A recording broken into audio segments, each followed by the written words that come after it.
Good afternoon, everyone. I have to admit that I'm not so fit, and therefore I'm going to present this work, which is works that are being done by an MSc student in Egerton, and the student is being supervised by Professor Kahi and myself. It is part of the ongoing characterization study of the indigenous chicken in Kenya, and in this case we are looking at the genetics of feed use efficiency in this chicken.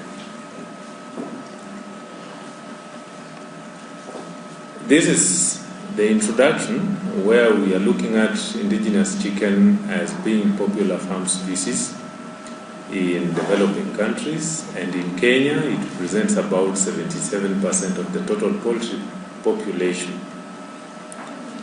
These birds are important economically, nutritionally, and also for socio-cultural aspects of life of both urbanites and rural dwellers. It's important to note that majority of indigenous chicken are raised under the extensive system, which is faced by challenges such as poor genetic profiles, nutritional deficiencies, disease outbreaks, and predation. These challenges contribute partly to low productivity of these birds and high mortality rates that are recorded in these systems. However, these challenges notwithstanding, raising indigenous chicken are preferred to exotic birds due to the low cost of production and the adaptability to scavenging conditions and tropical environments. However, nutrient concentration of scavenged feed resources that are consumed by these birds are below the recommended levels for optimal performance, and studies have shown that improved performance of indigenous chicken could be attained under intensive management where supplemental feeding is provided. This indicates that these birds have potential for improved performance, although this is suppressed by the inferior production environment that these birds are subjected to. Therefore, most producers have tried to intensify production and focused on selection programs that aim at increasing productivity. We have not made any deliberate decisions to try and improve the feed intake or feed utilization characteristics of these birds at genetic level. You may notice that feed intake has a positive correlation to production. An animal that takes in more tends also to grow more and also produce more. It is therefore expected that improvement on growth rate will be accompanied by increased feed intake. But truly, is this what we really want, given that feeding constitutes a major cost component of our production system? This question in mind leads us to profitability aspects of any given production system. Therefore, it would be important to consider feed efficiency as a functional trait alongside production traits in a breeding program. And this is because efficiency affects feed costs markedly, which is directly reflected on production costs. We measure feed efficiency in terms of how much sellable product is produced for each unit of feed consumed. It can be expressed either as gross feed efficiency or net feed efficiency, where when we talk of gross feed efficiency, it is the efficiency of how the total feed consumed is directed towards production, and it is normally measured in terms of feed conversion ratio. It has been extensively used in various livestock industries to express the efficiency of feed utilization. However, with these gross feed efficiency measures, The partitioning of energy into portions that are needed to support the various functions such as production and maintenance is not given prominence. And that is the reason why net feed efficiency is important. And what it simply means is the feed that is used after accounting for all the requirements for production and maintenance. We measure net feed efficiency as residual feed intake, residual body weight gain, and residual intake and gain. So residual feed intake is normally given as a difference between the actual feed intake and that predicted on the basis of the requirements for production and maintenance. It has an advantage in that it's heritable and it is independent of body weight and weight gain. This implies that when we improve residual feed intake, we may not affect production. However, the lack of correlation between residual feed intake and weight gain could result in animals with slow growth ranking as efficient feed users.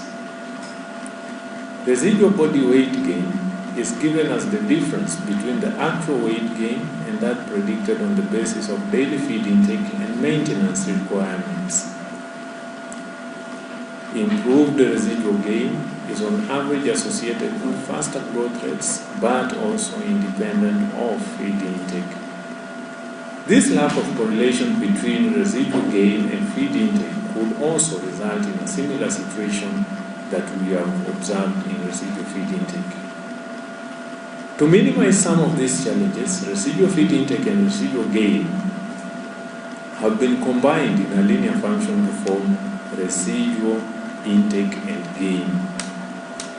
The purpose of this is to identify animals that are feed efficient and fast growing while still being independent of maintenance requirements. Therefore, the basis of this study is to assess the genetic variability of net feed use efficiency in indigenous chicken in Kenya. And we have three objectives that we are going to look at, which include comparison of mean residual feed intake, residual weight gain, and residual intake and gain within the indigenous chicken flock. We are also going to estimate the variance components, genetic and phenotypic parameters for net feed efficiency, as well as to determine the genetic and phenotypic relationships between net feed efficiency traits and growth characteristics. These are the hypotheses that have been postulated, one being there is no difference in mean residual feed intake, residual gain, and residual intake and weight gain within the indigenous flock, and that there is no difference in estimates of variance component of net feed efficiency traits within the chicken flock, and lastly, there be no genetic and phenotypic relationship between the traits of concern. This work is going to be done at the INSIP Research Unit in Egerton, and this experimental flock and netting design will be as follows. Generation 1 of chicken existing at the INSIP Research Unit will be used as parent stock to produce the experimental flock. This, they will be selected based on growth performance, resulting to 54 adult birds comprising of normal feather, naked neck genotypes from cluster 1 and 2. And one thing that should be noted is these clusters are as groupings developed by Ngeno. A mating ratio of 1 male to 5 females is going to be adopted. This will result in 9 sire families, 6 sire families from normal feather genotypes, and 3 sire families from the naked neck genotypes. Eggs will be collected daily for a period of 4 weeks and identified by their sire family. A total of 600 eggs is expected, for artificial incubation with a hatchability of about 60% estimated. We expect that we shall have a result of 360 chicks. For data collection, each normal feathered sire will be represented by 10 progenies, while each naked sire will be represented by 20 progenies. This will result in 120 offsprings being used as experimental flocks selected based on growth performance from hatch date to week 7 of age. In terms of management, at hatch the chicks will be weighed, being tagged and allocated a number identifying the cluster, the genotype, and the sire family. Artificial brooding will be done in a deep litter brooder using infrared bulbs. Diets will be as we'll use commercial diets on the market, and while clean water will be provided at the litter. Health management will also follow routine procedures as described and as practiced in the market.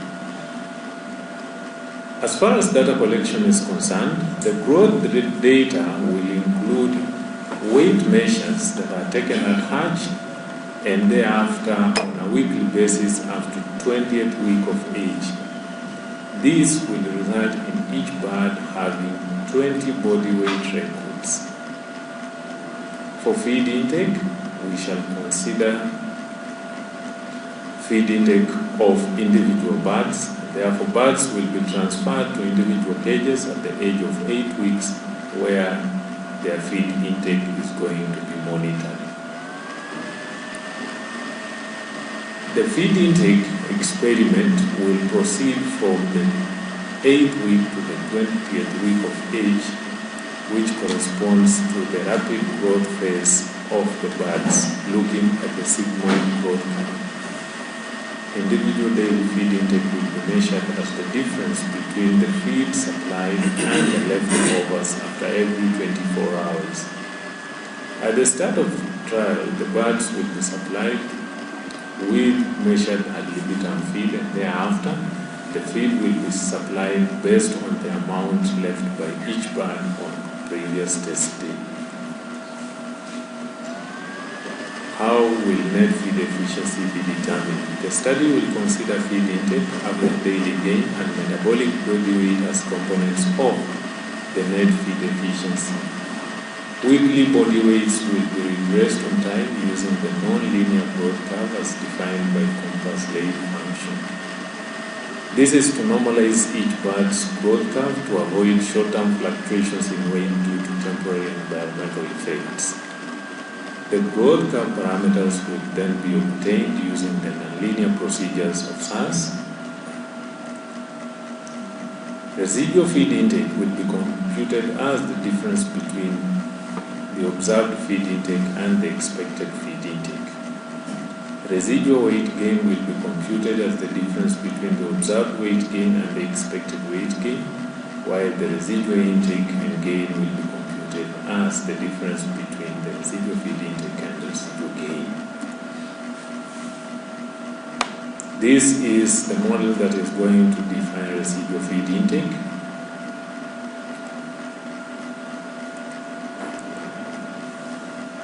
This model defines residual gain in terms of average daily gain and metabolic body weight. This is the model that defines residual intake and gain.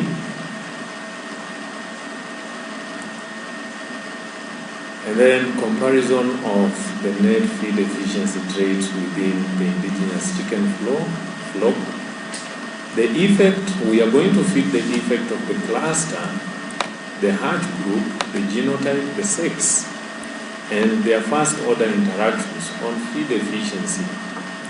We are going to use the generalized linear procedures of SAS to be able to determine the influence of these effects on the parameters of concern, which are residual feed intake, residual gain, and residual intake and gain.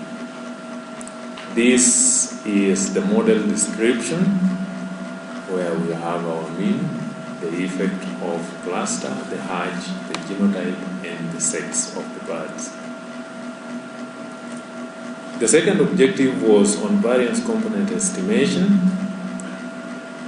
We are going to use a univariate random regression SIA model which will be fitted on the data. This we'll achieve by using the restricted maximum likelihood procedure using Wombat software. And in so doing, we are going to use the mixed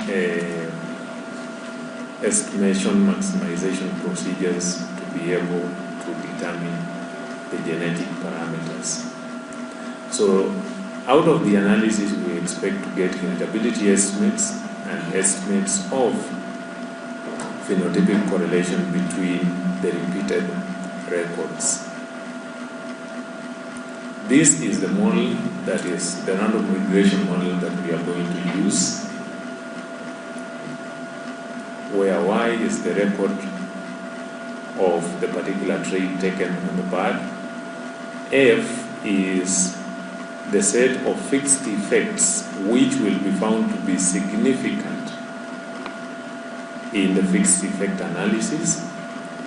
And then we are going to have the random regression of the sire, the permanent environment, and the common environmental effect, because most of these birds, during the early phase of growth, they will be raised together.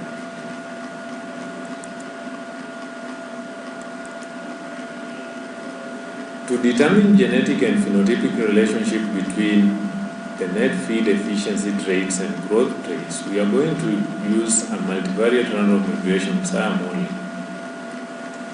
And in this case, still we are going to use the restricted maximum likelihood procedure, and this will be fitted within the Wombat program.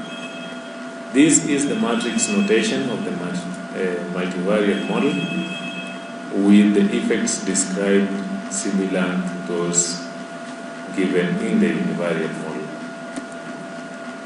At the end of it all, we expect that the most feed efficient birds within the indigenous block will be determined, and that the estimates of genetic and phenotypic parameters for net feed efficiency of indigenous birds will be given, as well as a master's thesis for this student in question, as well as conference publications and publications in conferences and peer-reviewed journals.